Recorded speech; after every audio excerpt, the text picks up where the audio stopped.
Tapi kenapa gue satu emang gue rebel, tapi kenapa gue kayak tetap rebel? Karena gue tahu mereka emang devil's advocate banget cara berpikir ya. Jadi selalu melihat worst case scenario bisa apa. Challenge yang mereka beri, yang akhirnya lu menjadi rebel. Bisa. Banyak yang mungkin gue juga terbrainwash dari kecil adalah ya lu pokoknya lu jalani hidup lu sampai lu udah tuaan, nah lu baru tuh kayak give back lah, lu punya banyak spare time, lu punya sebenarnya duitnya. Kita bisa lakukan itu sejak dari sekarang, dari muda, align, yes, cari align bisnis yang align hidupnya. Saya Hernanto Tandra akan memandu Unfair Advantage. Hai, ketemu lagi di Unfair Advantage di episode yang pastinya akan menggugah Anda, menginspirasi Anda. Teman-teman jangan lupa like, comment, subscribe, bunyikan loncengnya supaya Anda tidak ketinggalan podcast-podcast baru yang kami publish setiap minggunya. Ting-ting ya, jangan lupa ya. Oke, dan seperti biasa di episode kali ini kita punya orang-orang yang tentunya akan menginspirasi kita dan membuat kita berpikir bahwa hidup kita memiliki banyak advantage. Di depan saya ada Gracia. Hai Gracia. Halo Ko. Apa kabar? Baik. Oke, Gracia muda sekali ya. Oke lah. Oke, Gracia ini umurnya baru 25 tahun. Kurang lebih. Udah jadi pebisnis sukses sekarang. Masih berjuang. Masih berjuang. Oke, you're so humble. Gracia dulu baru lulus ya? Lulus tahun berapa? Tahun 2018 akhir. 18 akhir. Oke, baru lulus ya. Oke, Gracia dulu kuliah di mana? Di Hong Kong kok. Di Hong Kong. Literally Hong Kong, benar-benar Hong Kong dari ya. Hong Kong. Dari Hong Kong lu. Biasa orang bilang dari Hong Kong lu. Kuliah mana? Kuliah dari Hong Kong. Ini benar Hong Kong ya? Yes. Kenapa pilih Hong Kong waktu itu? Jadi dari kecil itu gue sering banget kok. Hong Kong is like my family Singapore. Jadi dari kecil orang tua gue suka business trip ke Cina. Jadi kalau setiap orang kali tua lu orang Indonesia? Orang Indo. Orang Indo. Cindo tapi tipikal. Cindo, tapi stay di Hong Kong. Stay di Singapura. Stay di Indonesia. Stay di Maksud Indonesia. gue kalau orang Indonesia kan seringnya ke Singapura gitu. Sering kan. ke Singapura. Tiap tahun ke Singapura. Kalau keluarga gue tuh jarang banget ke Singapura. Oke. Tapi kita seringnya ke Hong Kong. Karena waktu gue bisnis sekalian ngajak anak-anak jalan-jalan. Oke, jadi lu familiar dengan Hong Kong. Yes. Oh, karena waktu kecil orang tua bisnis apa orang tua? Fashion. Fashion. Tipikal Mangga Dua Tanah Abang. Iya, karena dulu kiblatnya Hong Kong ya. Dulu belum ada Korea ya dulu ya. Dulu Korea kayaknya masih belum ya. Bisnisnya dulu sih ada ke Hong Kong sama Korea. Coba kalau buat gue lebih familiar kayak Hong Kong lebih Asian tapi Western juga gitu. Kalau Korea kan bahasanya bener-bener Korean. That's why you choose language. Hong Kong. Yes. Pilih Hong Kong untuk kuliah. Lu yang pilih mau ke Hong Kong kuliahnya? Awalnya sebenarnya mau ke Prasmul kok. Jadi gue inget Prastia Mulia itu gue kelas 2 SMA, terus lagi liburan gue bilang ke orang tua gue, ini harus lihat nih Prastia Mulia. Tahun 2015 kan orang belum terlalu tahu Prasmul. Terus gue bilang, iya nih harus ke sana lihat gitu kan. Terus ortu gue bilang, oh di mana itu? Oh harus ngekos dong. Terus gue bilang, iyalah harus ngekos lah kalau kan jauh. Terus mereka bilang, janganlah cewek mah jangan ngekos, cewek mah tinggal di rumah aja, pilihlah yang di Jakarta. Prasmul itu di BSD ya? Jadi jauh nih, mesti ngekos nih. Iya, gue bilang ya mendingan ngekos. Tapi buat mereka kayak udah lu pokoknya harus stay di rumah, lu pilih yang di Jakarta lah. Paling mungkin bisnis internasional waktu itu. Oke. Terus dari sono gue jadi mikir lah kok jadi ngekos aja nggak boleh gitu kan. Jadi ya udah gue one step ahead. Kebetulan nyokap gue juga pernah bilang sih kayak Hong Kong kayaknya bagus deh karena bahasanya lu bisa belajar bahasa Inggris, bisa Mandarin. Mereka mikirnya kayak gitu. Mereka Kanton kan ngomongnya Hong Kong. Kanton, walaupun sekolahnya juga Inggris ya. Akhirnya gue nggak bisa banget juga Kanton. Oke. Coba jadi mikir ke sana. Tapi ke Hong Kong boleh sama orang tua? Nyokap boleh, bokap kan nggak mungkin pulang pergi kan? Bokap nggak boleh sebenarnya. Bokap nggak boleh. Jadi sampai gue udah keterima di 3 university, gue dapat beasiswa dari satu uni lain yang gue akhirnya nggak ambil sih. Tapi kayak gue punya beberapa option pun bokap gue masih nanya, lu harus pergi emang. Kenapa lu nggak kuliah di Indo aja? Karena anak cewek, terus mungkin ya kesayangan lah ya. Jadi, lumayan, gue beda 10 tahun sama koko gue soalnya. Ya, jadi di protect banget ya. Yes. Dan itu di Hong Kong sendirian? Sendiri. Ngekos ya? Jadi kayak ada dormitory gitu. Oh, berapa lama di Hong Kong kuliah? Kuliah 3,5 tahun. 3,5 tahun? Kebetulan lulus cepat 6 bulan, sebenarnya nggak sengaja. Harusnya 4 tahun, tapi jadi 3,5 tahun. Terus 6 bulannya gue kerja dulu di sana. Ambil jurusan apa? Information System sama Finance. Oh, double degree? Double major. Double major. Oh, oke. Terus sempat kerja di Hong Kong? Sempat kerja di Hong Kong. Pertama pas yang libur-libur gitu semagang. Terus yang terakhir lulus cepat jadi kerja 6 bulan, sempat di offer juga tapi nggak ngambil akhirnya. Gracia kan nilai akademiknya kan bagus sekali kan? Not bad. Ya kan, not bad, bagus sekali, dapat beasiswa segala macam. Artinya banyak privilege dan banyak kesempatan yang bisa Gracia ambil. Yep. Ya kan, banyak a lot of choices. Ya beda dengan mungkin yang narasumber yang kita undang beberapa yang mereka pilihan nggak banyak, tapi lu punya banyak sekali pilihan untuk lu mainkan gitu loh. Ya kan sih. Pernah kerja jadi balik dari Hong Kong kerja? Kerja, jadi pas begitu balik Hong Kong langsung ada full time offer karena pas zaman gue kuliah itu emang gue seneng internship kok. Dulu gue ngerasa internship itu kayak kuliah tapi dibayar. Jadi Magang. it's like learning gitu kan. Jadi pas gue tahun ketiga, gue udah magang juga di Indo, di bank. Jadi setahun sebelum gue lulus emang gue udah dapat offer juga untuk balik kerja di sana. Gracia kan gajinya gede sekali ya. Kita lihat, kita sempat ngintip nih, wow gajinya gede sekali gitu loh. Tapi kenapa masih milih untuk nggak ngerjain itu internship tadi? Iya, jadi gaji gede ya oke lah. I think gue datang dari industri yang gak kebiasaan ngomongin gaji, to be honest. Jadi Nggak apa-apa. Iya begitulah. Tapi in life kan kita harus ada numerisasi dong. Ada imbalan atas apa yang kami kerjakan. Apa yang kita kerjakan. Pas gue masuk emang cukup hoki menurut gue. Datang-datang manager level. Dan ini apa yang membuat lu punya tanda kutip punya privilege dapat ya mudah sekali punya income yang nggak normal seperti itu. Apa yang orang lihat dari lu sehingga orang kemudian mau untuk bayar lu dengan tinggi? Hoki, tapi apa yang bisa gue kontrol adalah gue emang sangat random dari dulu. Jadi dari pertama kali gue kuliah, tahun pertama gue magang. Ortu gue bingung, ngapain sih lu liburan malah magang gitu kan, kenapa gak jalan-jalan aja. Dan waktu itu yang kita gue bilang bahwa gue ngat magang itu lu belajar tapi dibayar. Waktu itu magang pertama gue gaji ditawarin 1 juta per bulan. Gue nego 50% gitu kan, jadi naik jadi 1,5 juta waktu itu. Terus magang kedua kali, gue magang di Hong Kong. Again, karena gue penasaran. Oke, gue udah pernah di Jakarta, di Hong Kong seperti apa. Pas gue exchange ke US, gue iseng lagi kerja. Awalnya sebenarnya gak dibayar. Tapi udah kelar, lucunya malah dikasih dibayar jatuhnya. Gitu, jadi gue cukup suka ngambil experience dan belajar dari experience tersebut. Dan pas gue intern, mindset gue... Sekarang gue baru sadar sih, apa bedanya gue sama intern yang lain. Pada saat gue full time kan gue ngatin juga tuh intern gitu kan. Banyak yang punya mindset bahwa intern ya udah main-main aja. Lu bisa taruh di CV lu udah pernah kerja di sini. Tapi pas gue intern, gue ngeliat ini opportunity yang sangat berharga. Jadi waktu lu intern malah lu kerjakan benar-benar. Jadi akhirnya company melihat value lu berbeda dan mereka willing to pay. Nggak normal. Kayak full timer. Oh, I see. Dan habit itu kemudian jadi terus. Lumayan. Jadi gue kebiasaan sibuk. Gue kenapa lu diundang hari ini? Karena lu orang yang ya kita punya banyak yang narasumber yang lulusan luar. Tapi yang membuat lu nggak normal adalah lu lulusan luar dengan highly paid. Gue balik karena highly paid kok. Jadi posisinya pas yang gue iseng kerja 6 bulan itu, perusahaan di Indo semua udah nanya, lu perusahaan di Hong Kong lu bakal kasih offer atau enggak? Dan gue bilang gue cukup yakin yang si 6 bulan waktu di HSBC itu nggak bakal kasih offer. Karena HSBC dan itu program untuk anak kuliahan. Sekali masuk program 100 orang. Emang dan dia tidak memberikan full time offer. Jadi gue udah yakin begitu kan. Baru gue kerja 3 bulan, tiba-tiba bos gue, managing director, nawarin, lu mau nggak kerja buat tim kita? Dan gue bingung banget gitu waktu itu. Lu pegang apa waktu itu? Kalau pas di HSBC itu gue di tim regionalnya. HSBC ya? HSBC yang di Hong Kong. Tim regional, ya gitulah, monitor transaction, kayak coordinate sama tim lokal untuk kayak gimana lokal bisa improve gitu. Dan waktu itu gue bingung kenapa gue di offer. Business development. Operation side. Tapi kalau kita di regional itu pasti nggak ada strategi dari si operations, apa yang bisa diefisiensikan, apa yang bisa diimprove. Dan gue bingungnya karena biasa yang kerja di tim itu semuanya adalah yang udah kerja di lokal lama dan baru jadi di sana. Pasti senior juga kan, karena mereka kan harus kalau kita bicara advisory, kita harus orang-orang yang udah been through a lot of working hours, maksudnya udah kerja bertahun-tahun, udah senior, udah tua-tua, baru bisa kasih advisory proses kepada unit bisnis yang membutuhkan. Tapi how can you? Makanya gue tanya itu kayak I'm a junior, gue gak pernah di local gitu. So why they choose you? Dan dia bilang gini, lu mau apa? Lu mau belajar di local team? Lu mau di local team mana? Hong Kong. Gue bisa taruh 2-3 bulan di sana. Mereka ngerasa gue bisa, those technical skill gue bisa catch up. Lu mau gue taruh di Indo? Silakan, gak apa-apa, you can choose. Dan waktu itu gue bilang, oke, kalau itu ya udah kan, udah checklist nih. Tapi satu hal yang kalian tahu, yang mereka tahu bahwa gue mau itu kan adalah gue mau pulang Indo untuk balik ke family. Gitu ya, gue bilang and I know it's my problem. Lu nggak mau, nggak kepikir untuk stay di Hong Kong? Mau. Karir bagus, peluang suka banyak. Banget. Gue suka, I like Hong Kong very much. It's very safe, it's very clean. Terus kenapa lu balik? Gue di brainwash dari kecil. Jadi dari kecil tuh di brainwash, habis lulus tuh di Hong Kong bukan buat kerja. Dan sebelum pergi gue bilangnya, iyalah siapa yang mau kerja di Hong Kong gitu kan. Tapi ternyata I like it so much.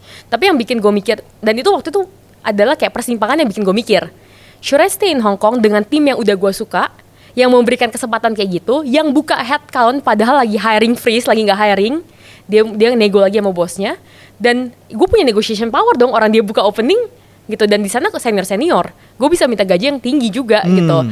Jadi itu sempat membuat galau. Tapi gue mikir kalau misalnya dari awal kan kenapa gue mau balik Indo, itu karena ya gue tahu long term mau di Indo dan gue orangnya nggak mau setengah-setengah. Apa yang buat lu suka di Indo? Brainwash family.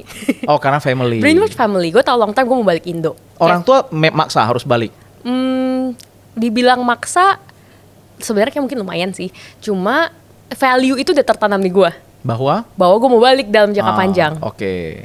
Jadi lu kenapa nggak minta ditempatin di HSBC Jakarta gitu? Nggak, cuan karena yang awalnya sebenarnya gue kira dia mau offer gue tuh HSBC Indo, bagian back office operation ini. Dan kalau itu sih gue simply say no, itu easy. Karena di offer gue yang berikutnya, gue di front office yang sangat susah masuk juga. Gue dapet training sebulan ke New York, tepatnya 4 minggu ke New York, seminggu di Hong Kong. Gue masuk manajer, kayak, dan gue juga suka tim yang di Indo. Kalau ini kan gue suka tim di Hong Kong, belum tentu tim Indo gue suka. Dan itu operations. Biasa culture di operations itu lebih ke Asian culture, maksudnya yang kayak bapak ibu, senioritas tuh ada pasti. Karena orangnya banyak. Sedangkan offer gue yang di Indo, yang emang udah gue suka juga, gaji dan emang status manager masuk, trainingnya tadi bagus, dan itu pun culture-nya bener-bener chill banget. Kayak gue sebagai bocah, gue paling kecil di sana, tapi kayak ya they allow me to do things lah. Lu dikasih privilege untuk memimpin mereka yang lebih senior. Lu boleh do everything. Ada otonomi. Ada otonomi. Itu terus lu at the end kan kita tahu lu nggak memilih itu kan. Oke, long story short kita bicara tentang lu balik ke Indo. Lu balik ke Indo. Apa yang lu lakukan di Indo pertama kali? Langsung the full time job. Jadi sales and trading. Kalau gampangnya kalau yang di film Wall Street yang teriak-teriak itu. Gue masuk ke management training program. Harusnya sebenarnya muter 2 tahun. Tapi baru 6 bulan, gue baru ke tim, harusnya ada 4 tim. Gue baru ke tim yang kedua, ditawar untuk stay. Gitu, dan galau juga. Kayak sebenarnya gue suka muter karena gue merasa gue bisa bigger picture. Bisa belajar banyak, bisa window shopping. Iya, jadi tahu the whole process dulu, baru deep dive gitu kan. Tapi karena situationalnya juga kebetulan di tim yang gue juga cocok, gue juga bisa belajar banyak, kesempatannya sangat bagus juga. Jadi akhirnya gue stay di that team untuk ya udah total gue 3,5 tahun in the company. Apa expertise lu menurut lu? Expertise gue kepo. Mau tahu, mau belajar. Dan gue nggak sabaran. Jadi gue ngerasa klien tuh sama kayak gue. Jadi gue juga mau cepet-cepet. Oke, jadi lu melihat perspektif klien itu akhirnya bisa mensatisfied klien dan itu KPI company jadi tercapai harusnya. Betul, ya nggak sih? Karena which is kita company kan satisfying our client. Correct. Ya kan? Klien happy ya bring more business, ya kan? Mereka kan stay dan bring another people to come. Oke, nice banget. Lu kepikir nggak untuk bisnis? Bisnis, nah dari kecil brainwash family value itu adalah satu keluarga besar gue semua bisnis. Jadi dengan lu kerja di whatever HSBC pasti orang tua yang pebisnis akan they don't care. Mau HSBC, mau bank apapun, mau Citibank, mau whatever, they don't care. Mereka cuma lihat lu adalah budak korporat. Yes. Ya kan? Lu cuman kerja by gaji. Mau berapapun gaji lu, orang tua lu pasti akan ya just gaji. Yes, lu mau gaji 70 juta, 80 juta, we don't give any shit. Kita cuma lihat adalah lu harus masuk kepada dunia bisnis. Yes. Dan kenapa lu nggak terusin bisnis orang tua lu? Idealism. Gue punya 2 koko. Beda 10 tahun sama 9 tahun sama gue. Dan tetap udah kayak gitu pun sampai hari ini sebenarnya ortu gue masih sangat berharap gue join family business. Gitu kan. Lu 3 saudara? 3 saudara. Dua koko lu terusin usaha orang tua? Betul. Dan lu diminta untuk terusin juga? Betul, karena dari kacamata bokap gue kan expansion plan-nya masih bisa banyak. Iya, gitu. Lu bisa pegang divisi apa, pegang yang di mana, buka market di mana gitu. Terus kenapa enggak? Kalau jawaban gue pas kuliah, idealism. Gue bilang kayak, emang bisnis baju mau bantu orang? Gue bilang kayak gitu. Terus nyokap gue bilang ya bantu orang lah. Karyawan itu kan sebenarnya lu bantuin juga gitu kan. Tapi kalau mungkin deeper reason from that adalah gue tahu gue anaknya rebel dan suka coba-coba. Jadi kalau dengan family ya susah aja menggabungkan bapak dan bos itu satu gitu kan. Lu anaknya pemberontak ya, tidak suka aturan. Jadi akan sulit menurut lu untuk berkoordinasi dengan senior-senior lu, koko-koko lu, apalagi bokap. Iya, dan apakah itu worth untuk seperti itu, dan mungkin ego. Gue juga bilang ke bokap gue, secara duit mungkin lebih cuan gue lanjutin bisnis dari pertama gitu kan. Dan gue bilang I might regret that in the future, mungkin sebenarnya. Tapi ego gue terlalu besar gitu kan. Dan gue bilang, gue yang penting gue kerja di mana gue bisa add value to myself. Gue menjadi a better Lu bisa add value to yourself. At least guanya jadi a better human being gitu. Wow, you so young but you full of wisdom. Ketuaan. Terlalu baik bergaul sampai tua-tua. No wonder sih lu di must appreciate oleh multinational company sih. Oke. Gracia, kita bicara tentang lu di industri insurance, ya kan? Apa yang buat lu kemudian masuk ke industri insurance? Okay. Kalau kita bicara tentang privilege, lu punya segala macam privilege. Banyak orang yang masuk ke industri ini karena ke industri insurance terutama ya karena mereka nggak punya privilege. Karena mungkin there's the only choice that they have. Dan itulah kenapa gue masuk. Kalau industri tidak sejelek ini, gue nggak bakal kesini. Oh, jadi lu merasa tertantang? Karena jelek banget. Kalau gue liat insurance itu kayak image-nya kita kayak tahu. Banking sebelum 2008. Gitu. Banking sebelum 2008. Apa bedanya banking? Crisis. Apa bedanya banking sebelum 2008 zaman subprime mortgage dengan banking setelah sekarang? Nah, produknya itu jauh lebih kompleks dan itu diperbolehkan.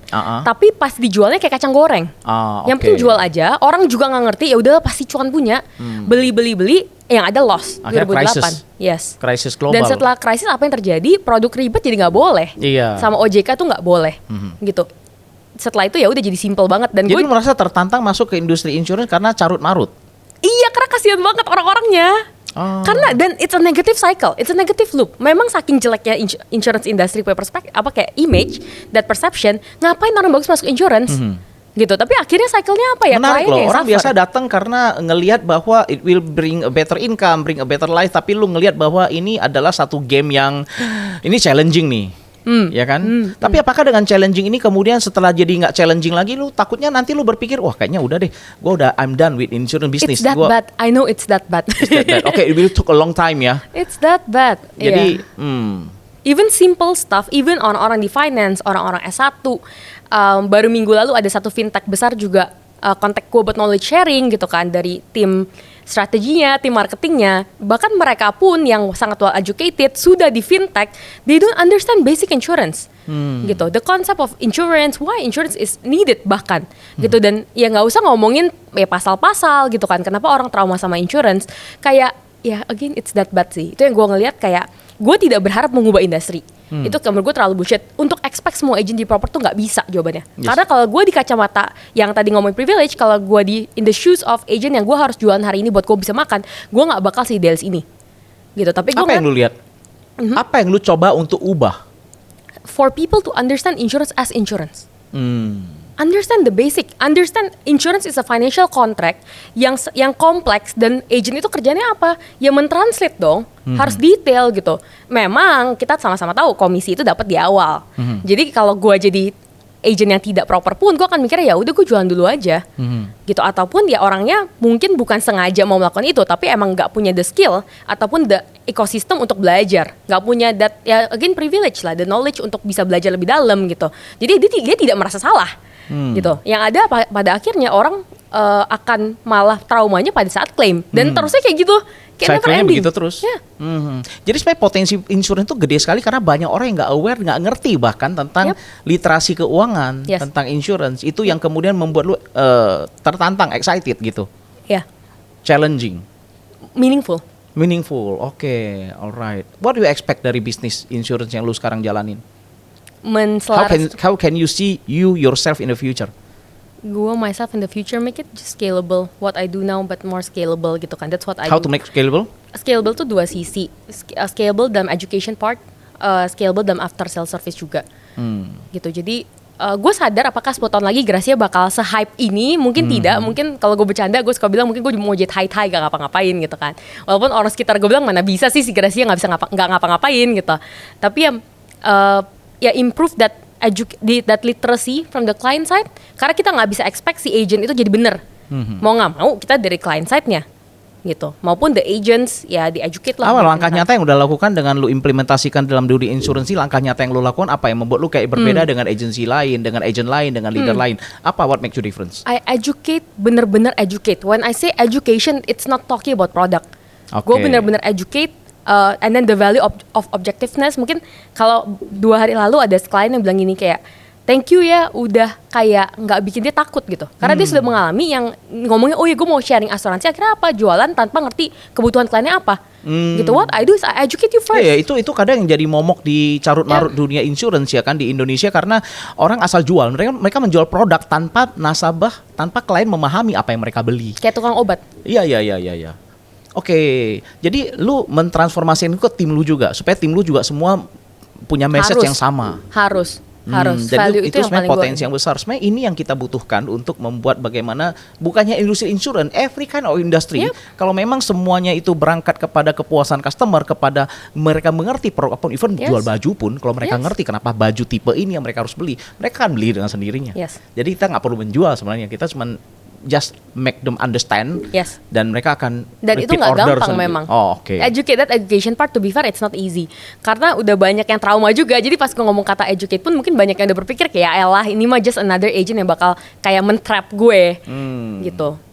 Tapi kenyataannya selalu jalankan dengan praktekkan ke mereka benar-benar inilah the real orang yang membuat mengerti. Dan lu suka itu.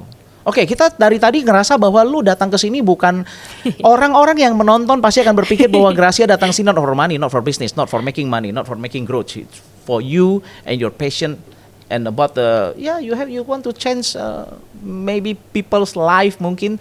Lu ada nggak sisi-sisi yang lebih down to earth gitu yang bicara uang, ada nggak? Ada yang lu kepikiran itu nggak? Atau mungkin orang tua lu berpikir dulu, wah ini ngapain Gracia gaji udah gede sekali, kenapa sih kerjaannya begini? Iya, mereka berasa gue sangat terbrainwash with insurance industry. Ngapain lu lepasin? Udah berapa tahun di insurance? 4 tahun, jadi gue sempat double job 2,5 tahun. Lu mencintai bisnis ini?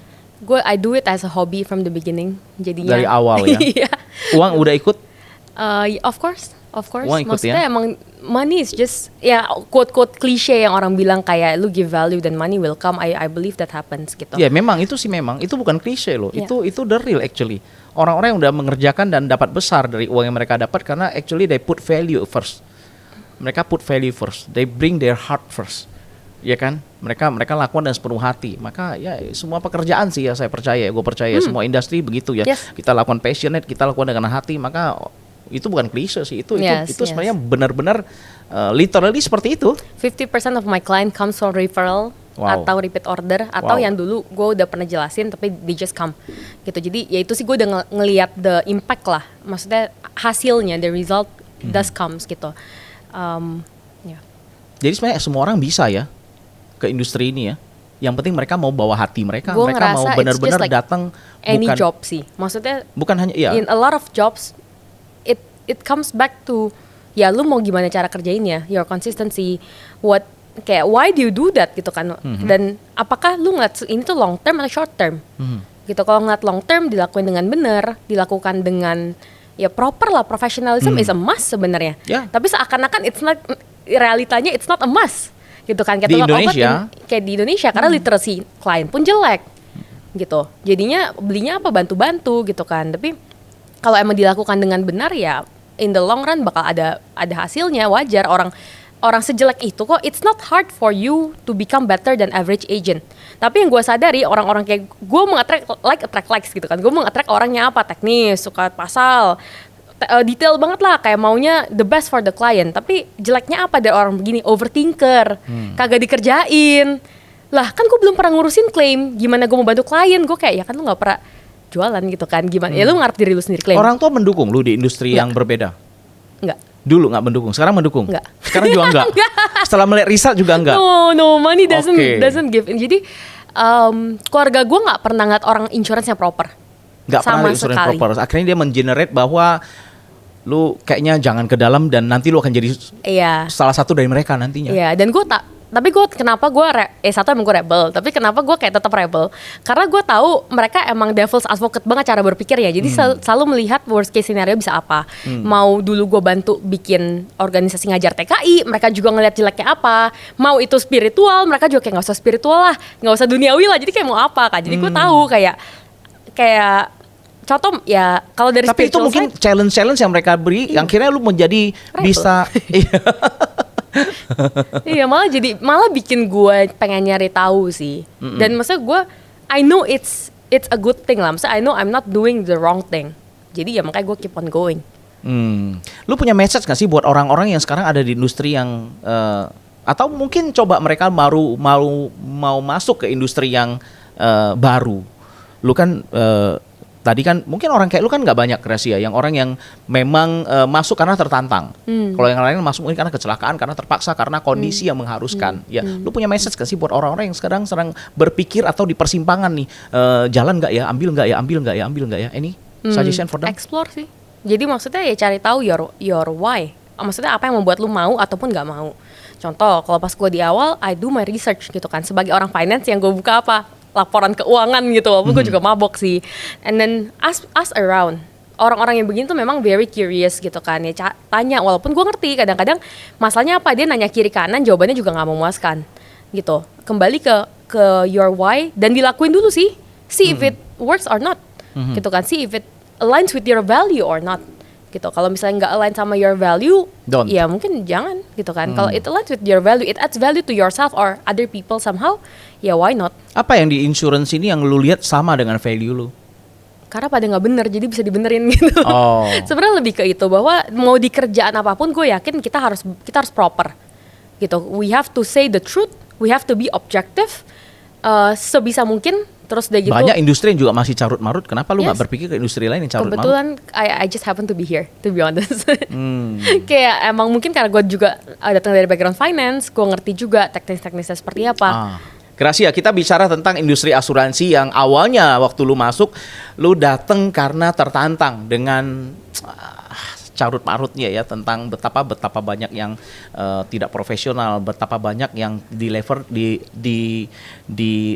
deliver dengan tidak proper, ya kan? Dan di situ lu lihat ada opportunity-nya di situ. Lu ada pesan-pesan nggak sih buat orang-orang yang sekarang ini mungkin masih berpikir untuk masih ada di industri ini, ataupun orang-orang yang baru mau masuk ke industri atau baru mau merubah? Kita bicara unfair advantage. Kalau gue lihat nggak ada hal unfair dalam hidup lu. Semuanya advantage, tapi terlalu bagus jadi unfair. Iya, terlalu bagus jadi unfair. Kadang-kadang orang memilih jalan karena memang jalan lain tertutup. Jadi jalan itu yang mereka jalanin. Tapi lu punya banyak sekali jalan dan jalannya lebar-lebar semua, tapi lu malah memilih jalan yang sempit, jalan yang penuh tantangan. Apa yang membuat itu berbeda? Mungkin karena gue kebanyakan bergaul sama yang tua-tua, jadi biasa kan mereka ngomongin tuh, iya nih pas gue muda harusnya gue kenapa, terus apa yang gue regret dalam hidup gue gitu kan. Dan itu yang gue coba apply ke diri gue sendiri untuk gak gue lakukan. Contohnya apa? Satu, banyak yang kayak, oh iya pas muda gue kurang explore. Ya, do explore. Tentu saja dengan bertanggung jawab ya. Pasti harus mikir financial juga, mikir probability segala macam. Bukan sembarang explore, tapi bebas tapi bertanggung jawab. Yes. Dan definisi bertanggung jawab gimana ya? Harus consult juga sama yang tua-tua gitu kan. Karena kadang sebagai anak muda kita tuh sebenarnya kayak YOLO gitu mikirnya. Kita you only bodoh. You only live once, terus bego. Kita kira kita bertanggung jawab padahal enggak gitu kan. Jadi lu consult ke orang tua lu tapi lu rebel, lu memberontak. Lu disuruh bisnis. Pas gue bilang senior kan gak cuma ortu, kita bisa nyari mentor in the industry. Jadi kalau orang yang lu kasih orang tua yang lu minta suggestion dan ternyata gak sesuai willing kita cari sampai orang yang sesuai dengan yang kita mau ya. Mencari pembenaran ya. Mencari endorsement. Sebenarnya agak begitu, gue pikir-pikir. Makanya harus sumbernya lebih gede gitu kan, yang kayak sample size-nya lebih gede ditanyain gitu. Kemudian like explore, and then kalau dibilang orang yang udah di industri, ya idealnya kita semua orang tahu lah. Semua orang tahu we have to do it properly gitu kan. Tapi memang kalau ngomongin jangka pendek akan kelihatannya FAQ pertanyaan yang sering banget gue dapat dari orang-orang, mau di offline maupun online di sosmed adalah, emang lu jelasin sepanjang itu orang mau denger? Emang orang mau ngerti? Gitu kan. Dan apakah menurut gue ya wajib gitu sebenarnya. Kalau misalnya dia kagak teknis, ya ajak. Misalnya contoh nih orang umur 55 tahun, gue mau jelasin pasal ya kasihan gitu kan. Dia mikir juga sampai panas gitu. Lu sampaikan dengan easy way, cara yang lebih gampang. Ajak anaknya lah. Oh, ajak anaknya ya? Oh, lu ajak panggil orangnya. Ya? Iya, ajak orang yang ngerti. Bahkan ada anak-anak muda yang memang mereka tidak teknis, mereka dengan sadar diri ngajak cowoknya. Kemarin nih ada yang ngajak kokonya tinggal di Singapura, gue dibedah setiap pasal kok. Pasal ini artinya apa? Pasal itu artinya apa? Ya memang kitanya sendiri harus proper dulu. Dalam jangka pendek mungkin kelihatannya lebih lama lah, lebih panjang. Tapi kalau kita ngeliat jangka panjang, ya itu worth it gitu sebenarnya. Itu untuk orang yang di industri apapun. Kalau yang bukan di industri, karena kan semua orang pasti, nggak semua orang di industri yang sama. Tapi at least be a skeptical person. Ini berlaku mau itu insurance, kayak mau ngomongin Bitcoin, mau ngomongin P2P lending, ya lu harus tanya mana pasalnya juga, be clear gitu. Kalau if it's too good to be true, dan emang itu likely something yang weird gitu. Jangan kemakan omongan orang, katanya, dan emang psikologis manusia itu kan suka duit cepet. Jadi seakan-akan semua yang kayak manis banget itu adalah ya banyak orang yang jadi tertarik pada itu. Tapi dalam long term apakah itu make sense? Bukan hanya duitnya, tapi apa relasi lu sama orang. Kayak sebenarnya how I switch into insurance industry itu pada saat gue 2022 awal, gue promotion ke asisten vice president. Dan waktu itu muncul hypothetical gue gitu. Jadi gue tipe yang kalau gue tiap kali gue cuti itu gue kerja biasanya. Tapi cuti yang kali itu gue kayak aduh ini gue retret gitu kan. Terus gue berpikir zen time dan gue berpikir what do I want to achieve in life. Kayak hypothetical terus gue mulai mikir. Then what? Kayak hidup gue tuh berapa lama kan belum tentu ya, gue umur 25 Jadi apa yang mau mati. capai dalam hidup lu? Dan gue jadi mikir oke, add value to people gitu-gitu kan. Add value to people. Make it impactful segala macam. Dan ya gue jadi punya waktu kapasitas buat berpikir kayak oh gue pengennya sebenarnya hidupnya apa sih gitu. Oke, terus gue mikir juga oh gue mau family time, oh gue mau give back, gue mau apapun. Dan gue mikir banyak yang mungkin gue juga terbrainwash dari kecil adalah ya lu pokoknya lu jalani hidup lu sampai lu udah tuaan, nah lu baru tuh kayak give back lah, lu punya banyak spare time, lu punya sebenarnya duitnya. Kita bisa lakukan itu sejak dari sekarang, dari muda. Align, yes, cari align bisnis yang align hidupnya. Lu ngerasa bisnis insurance align dengan yang lu bisa gue alignkan. Tentu saja setiap faktornya sebenarnya apakah gue di banking nggak align, sebenarnya nggak juga. Sebenarnya gue cukup oke juga. Sampai hari ini pun, habis acara ini pun gue ketemu ex-colleague gue, diajak ketemu gitu kan. Kayak I hang out with them gitu. Tapi ya gue ngeliat mana yang I can give back more. Makanya kenapa gue masuk ke sini gitu. Apa real nyata yang lu bisa lihat bahwa orang-orang yang di industri yang lu bisa, mereka bisa dapat lebih banyak dari lu? Orang di industri dapat dari gue. Jawabannya konkret gue nggak tahu. Karena gini, denger mah banyak. Dan gue aja ngerasa image gue kadang sok suci gitu jadinya. Kayak orang ini gue ngomongnya apa professional agent gitu kan, kayak honesty whatever. Ya denger sih one thing, tapi kalau mereka tidak mau berubah sih ya gue nggak bisa expect real kayak oh saya sudah mengubah 1,000 orang gitu kan. I think it's hard. Makanya kalau dari sisi gue lebih ingat dari sisi klien. That's what I can do gitu. Dan ada juga mungkin kalau ngomongin real ada sih yang secara online reach out juga kayak agent-agent dari bahkan kota-kota dan pulau lain karena agent leadernya tidak proper, akhirnya dia naik ke gue dan gue jawabin juga. Saya dipikir apa what's in it for me, nggak ada gitu kan. Tapi kalau kasihan banget loh mereka mau jadi propernya nggak bisa gitu. Jadi ya just kayak CSR gue lah maksudnya. Ya itu gue bantu-bantu, menurut gue there's nothing wrong with that. Dan kalau gue di posisi mereka pun gue akan berharap ketemu orang yang bisa sharing. Wow. Lu di usia yang begitu muda lu punya value yang begitu strong ya. Ya, yang punya value, punya belief yang begitu kuat ya. Lu yakin akan terus di industri ini kalau lu udah find out semuanya, semua puzzle udah tersusun, lu masih di sini? Why not? Why not? Why? Why not? Karena ya gue lihat lu orangnya sangat curiosity lu tinggi sekali. Ya kan kayaknya game ini kalau udah finish lu akan cari another game. Enggak? Bisa jadi. Jawabannya bisa jadi. Realistically bisa aja. Apa yang buat lu tapi bahwa gue tahu separah itu soalnya. Jadi kayaknya ini lifetime journey ya. Masih banyak yang PR yang perlu dikerjakan. Kalau hidup gue panjang gitu. Oke. Jadi lu happy dengan industri ini? Selalu bisa. We can always design our life. Menurut gue industry is one thing. It's only a tool. Itu hanya rakit sebenarnya. Tapi how we design our life, kita mau jadi seperti apa. Seberapa yakin lu dengan bahwa lu yakin bahwa inilah industri yang memang lu suka, yang lu cocok dan lu bisa explore a lot of thing in this industry? How sure? I explore it 2.5 years before I jump in full time 2 feet. You've been here for 4 years and counting. Yes, jadi kayak dalam 2,5 tahun pertama gue mikir dulu. That's why I lu didn't sebelum jump itu right away. Udah due diligence ya? Yes, I do diligence. Technically I relatively waktu itu gue ditanya juga sih, sebagai orang yang part time, sangat jarang orang yang part time dan cukup produktif gitu kan di insurance. Dan I was one of them. Dan ya gue due diligence dulu. Gue ngeliatin kayak apa sih, does this actually works for me sebagai orang yang jujur malas ketemu orang. Sampai hari ini pun 90% meetings gue online gitu kan, dan sangat efektif buat gue. Banyak yang gue sacrifice juga, ibarat social energy gitu kan, habis gitu. Tapi lu puas, gue tahu. Iya, makanya excited. Karena yang separah itu gitu kan, nggak semudah itu. Kan kayak lu bilang juga kok, kayak orang kayak gue nggak banyak. Oke, dan gue tahu, I think agent is getting better, yes, and I'm happy to see that. Tapi rate of change seberapa? Realitanya di marketnya kan nggak seperti itu. Realitanya ya kayak MLM seakan-akan. Itu. Hit and go ya, come and go ya nggak sih? Ya, hit and run gitu ya. Dapat komisi kabur, and leave a lot of mess after that. Yes, gitu a time bomb. Iya. Gracia, sebagai penutup ada yang mau sampaikan pada penonton podcast kita? Jadilah orang yang proper. Jadilah orang yang proper. Maksudnya mau even becoming a client, be a proper client gitu kan. Mau itu lu jadi agent, mau itu whatever. Kayak be a decent human being. Lu sekarang leader lo. Leader besar. Apa lu message untuk para leader lain di luar sana? Ya jangan parah-parah banget deh, gue gak bisa expect lu orang jadi proper gitu kan.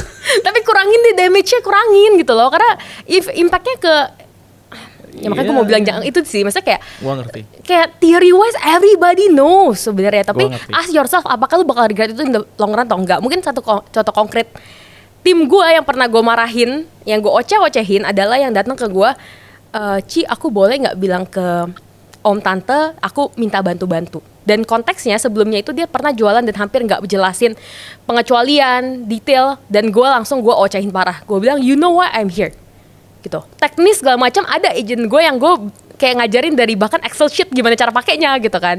Tapi kalau udah ngomongin value, gue kayak ya, are you sure? Gue bilang, apakah lu yakin lu mau di-ban sama keluarga lu gitu ke depannya? Yeah. Do you want to sacrifice that relationship? Your reputation? Yeah. Gue bilang, for me, gue seneng aja lu jualan. Dapat duit, dapat omset, ya kan? Tapi kita nggak hanya lihat sekarang closing, sekarang ini. Kayak sebelum mati, lu nyesel nggak? Yeah. Itu sih yang I remind myself untuk ya pasti nyesel sih masih banyak gitu kan, masih banyak jelek-jeleknya juga. Tapi trying to minimize and ngurangin itu terus. Oke. Thank you banget Gracia, kita dapat banyak insight dari seorang anak muda di sini, ya. Teman-teman, kita berpikir bahwa usia itu korelasi positif dengan wisdom, ya. Kita berpikir pengalaman berkorelasi positif dengan usia dan pengalaman hidup. Tetapi ternyata enggak juga, ya. Dari Gracia yang baru umur 25 tahun, begitu muda tapi punya value yang begitu kuat, tahu apa yang dikerjakan dan bisa memilih jalan yang tepat. Kadang-kadang di depan kita banyak sekali pilihan, banyak sekali jalan-jalan yang bisa kita pilih, ya. Tapi hidup itu bukan tentang memilih jalan yang gampang, tapi hidup itu memilih jalan yang bermakna.